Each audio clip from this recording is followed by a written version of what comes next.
So this was yet another comment that somebody left. It says, "It seems to me you're severely misinformed about blockchain gaming space. It's kind of sad reading through the comments and seeing all these gamers parrot bad opinions.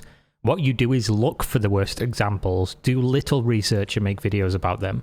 And then he lists off a bunch of games that are all apparently really good, all double and triple A developers.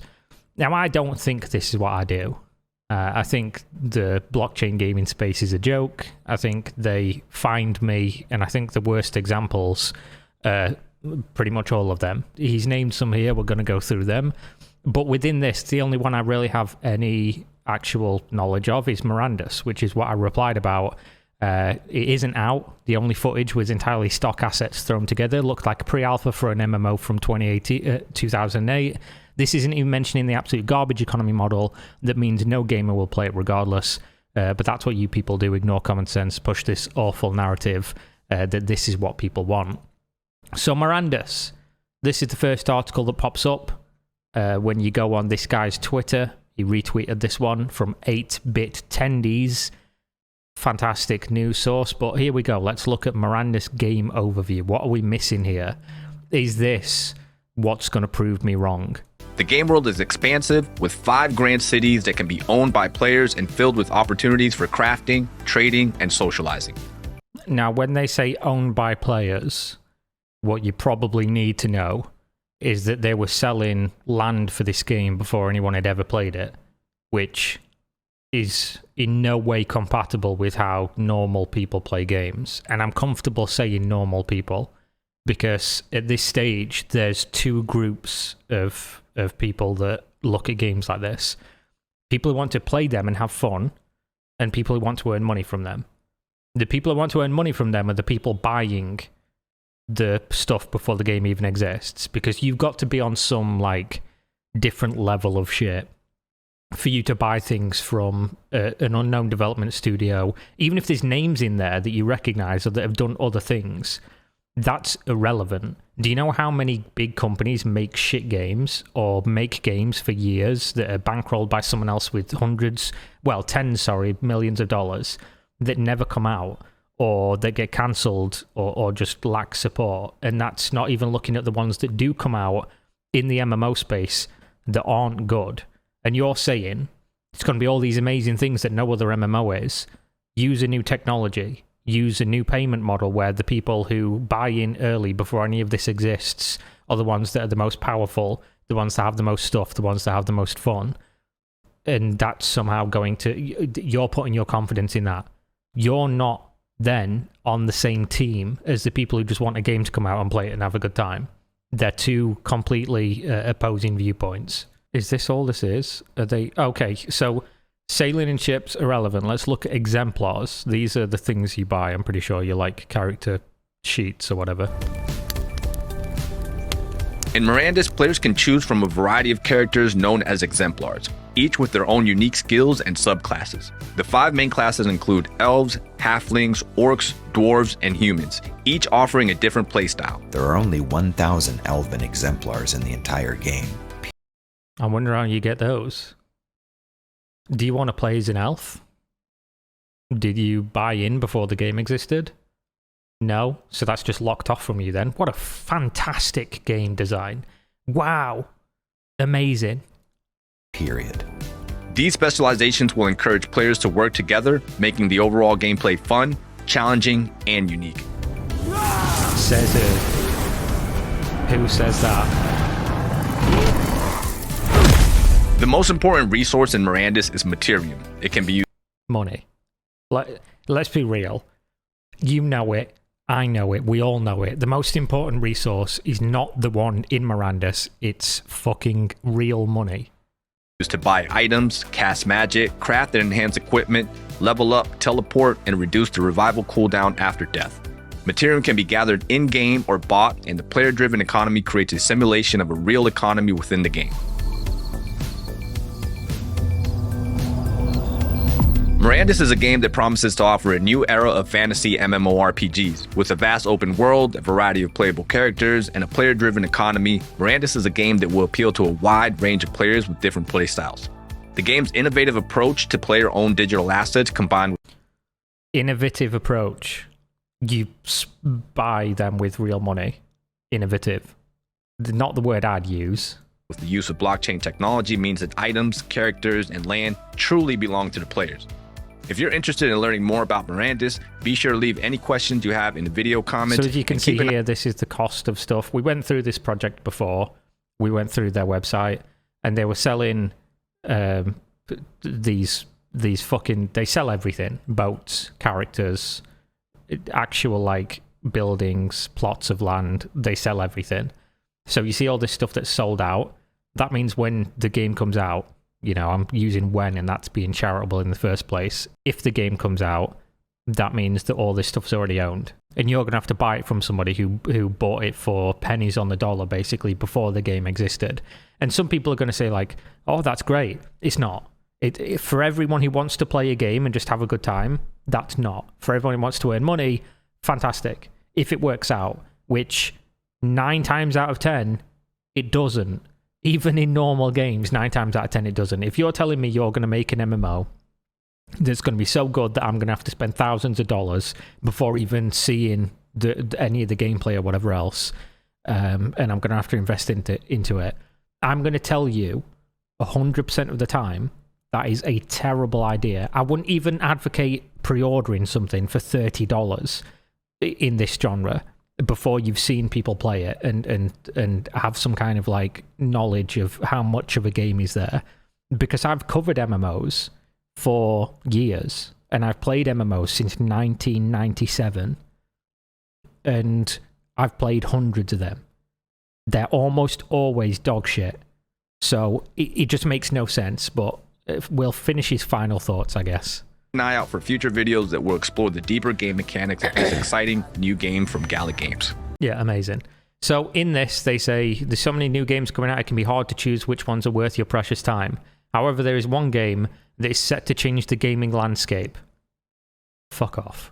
The upcoming fantasy MMO, Mirandus, by Gala Games, similar to RuneScape and World of Warcraft, only they exist and are very popular, and I like how you've picked the most popular ones. What has this done that has anything related to these two? Similar to them, how? It's an epic fantasy open world RPG where players can chart their own paths if they spend enough money. It's an sorry. That's my brain on NFTs and blockchain. I read that as expensive straight away. It's an expansive land with tons of uncharted areas just waiting to be explored. In addition, players' actions can influence the world around them in a way no other game has done before. And this is I'm fairly sure Mirandus is the one where their original pitch was something like the best MMORPG or something like that. And that's what they were selling it as in the marketing material originally. Which, again, I said this every time we see a Kickstarter or crowdfunding campaign when they say something like this. It's the biggest red flag. Just say you're going to deliver something and then do. And then if it's good, have other people sing your praises. If you're singing your own praises before you've even made the game, no. Players can create towns and cities for others to use, stimulating a player-driven economy that opens up lots of opportunities for teamwork and interacting with other players. Another aspect that sets Mirandus apart from other MMOs is its innovative approach to player-owned digital assets. Players can buy land, items, weapons, and special characters called exemplars to enhance their gameplay and truly claim these items as their own. You know what we call this in gaming? A word and a term already exists for this. It has done for quite a while now. We don't say an innovative approach because we're not, you know, corporate shills that are just sucking on the boot leather and just waiting for them to piss in our open mouth. We call this pay to win. This is what is the commonly used term for this exact concept. When you say you can buy land, items, weapons, and special characters to enhance your gameplay, what we call that is a cash shop, and we say that is pay to win. And you say it's an innovative approach to player-owned digital assets. It's amazing how you can spin something the most PR possible way. So, during gameplay, players can also earn a currency called Materium, which can be used in-game or sold to other players on the secondary market. Oh, you can buy gold. That's crazy. You can't do that in other MMOs. That would be pay to win. Of course, I'm being sarcastic. You can in basically every MMO. All these exciting features make Mirandus sound like a very promising game. Let's look into the details. And then it basically just goes through the stuff we already know that he's just talked about in the video. But then let's look at the playable characters. If you want to play an elf, you can't. It's sold out. If you want to play a halfling, you can't. It's sold out. You can buy them secondary market for other people that are looking to turn a quick dollar on you because they were stupid enough to buy in before it existed. And some people are going to go, yeah, but what if it does pan out and it does come out and these people make a really good investment? Fantastic. You rolled the dice, you threw the shit at the wall, and you're the winner. But obviously, then if the game doesn't do well, which is the case when pretty much any of these release, you've sold on to somebody who will be a loser. So I would say, other than the people who got in really early and got out and made a profit, most people in this economy, in blockchain gaming for now, do turn out to be losers. You are losers, ostensibly. I don't know why I was pushing that one so hard. You can be an orc because they've only sold 74% of them. You can be a dwarf, 82%, and humans almost sold out. There's 1% left. You too can be the 1%. If you want to play Mirandus, you've got a choice of what character you want to play as. These characters called exemplars will have a variety of skills. There are also free avatars you can use to get your feet wet and play the game for free. Peasants. Elves have strong abilities that allow them to cast spells and attack enemies or enhance their own skills. If you prefer to fight your battles from a distance, an elf is probably a good choice for you. Can't fucking play it though, can you? Can't play it. Halflings are characters that can also cast some spells, but they specialise in speed and stealth. If you enjoy playing stealth games or like to move quickly, a halfling might be a good pick. One sec, checks notes. Oh no, never mind, they're sold out. You're going to have to buy it off somebody who's scalping you, basically.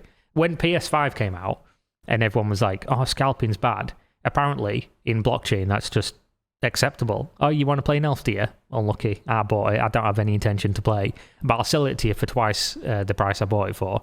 Amazing. Orcs are characters that can have abilities like sensing enemies, faster health regeneration, and being immune to certain status conditions. If you like to take charge and have your fights up close and personal, the Orc Exemplar would be a fun character to choose. You can get that one. Dwarves hold more weight than other classes. By the way, if you want to min-max an MMO like everybody does, you have to buy one or all of these, aren't you? They can also get bonuses for mining and blacksmithing. This makes them ideal for gathering materials and making stuff with them. If you enjoy crafting games and looking for materials around the world, then playing as a dwarf could be a fun experience. It could. Then there are humans who have a wide variety of skills. They can be great for sailing, crafting, farming, horse riding, and more. The wide variety of subclasses makes humans a very versatile class. If you like making stuff and supporting your teammates, a human exemplar would be a nice choice. These specialization in skills will encourage players to cooperate with one another in order to achieve more than what their class can do alone. They'll make the overall gameplay of Mirandus fun, challenging, and unique. Disagree. And then, of course, they talk about the money, the in-game currency that can also be turned into the funny money, which can be turned into real money, which you can obviously do in the opposite way, turn real money into funny money by the in-game currency. Now, obviously, most MMOs are pay-to-win in some kind of way, but there are also games that were developed, at least because the genre goes back so many years, the most popular MMOs were developed as games first.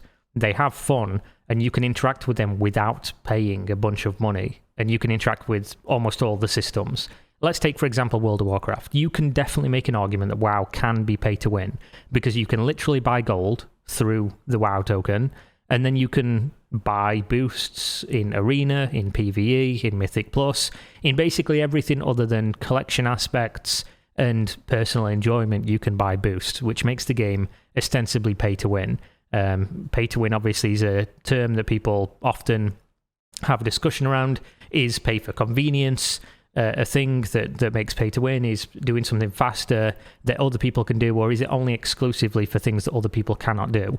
Wherever you fall on that spectrum, objectively, if there are things that you cannot do in the game because it's locked behind a paywall, that is the worst form of pay to win that exists and is usually only really reserved for some Korean games and mobile games in general. So this is objectively the worst version of pay to win. And people will obviously make the point, oh, you could just play the game for 700,000 hours and then buy a halfling so you can enjoy the game too in this specific way that other people could do for way less time investment and things like that, which I would still say is pay to win. Another example of another person who's big into crypto saying, oh, you're wrong about this. Let me prove that you're wrong by making your point for you that you are definitely right about. I'm misinformed about the blockchain gaming space. Apparently this is the shining example, the beacon of hope for the blockchain gaming space. A game that looks like an asset pack from the Unity store called Cinti, or whatever it's called. Is it Unity Store? I think it's Unity Store. This is the one I'm talking about. Like, this is what it looks like. It looks like the same shit. So you guys will have to let me know. Do you want me to go through these? Do you want me to look at Eternal Paradox, Superia, Wildcard, Legends Reborn, Spider Tanks, Voxverse, The Walking Dead Empires, Dead Drop, and Shrapnel? We've already just done Morandus, and I figured this would be a fun little bit of content just to prove the point. If you think this is like a AAA, this doesn't look like a AAA game. It doesn't sound like a AAA game. It's not out. They did a play test in 2022. Look, and this is the game. This is the game that they're playing. This looks ostensibly like a VR game, like a VR MMO, only without the actual excuse of looking like that due to it being a VR game. And of course, during this 8 months ago, people were saying, oh, I wish there was more to explore though, because it was just a tiny little area that had a few mobs, and you can see everyone, you know, this is all their fans that have bought into this all in the same area, and then they had like a little town area as well. So that's what they've got. This is apparently the thing that's going to prove me wrong and means that I've done no research into blockchain gaming, and these are actually amazing. I'd love for it to come out and be good. In fact, no, I wouldn't. I take that back. Fuck this game. Fuck everything about this version of monetization. I don't want anybody to be buying into games multiple years before they're released for thousands of dollars on the off chance that either they make more money or that the game's good, which go hand in hand. Although, of course, many people will sell out before the game even releases just based on the hype to some other fucking idiot who's going to buy it, lose their money, and then we're going to see another Axie Infinity situation where either due to terrible code or negligence, the money gets drained out and people lose everything. Or, of course, the game comes out and it's bad and people stop playing and they're just left holding the bag. So, yeah, there we go. Let me know in the comments if you want me to look at the other ones. See you next time. Peace out.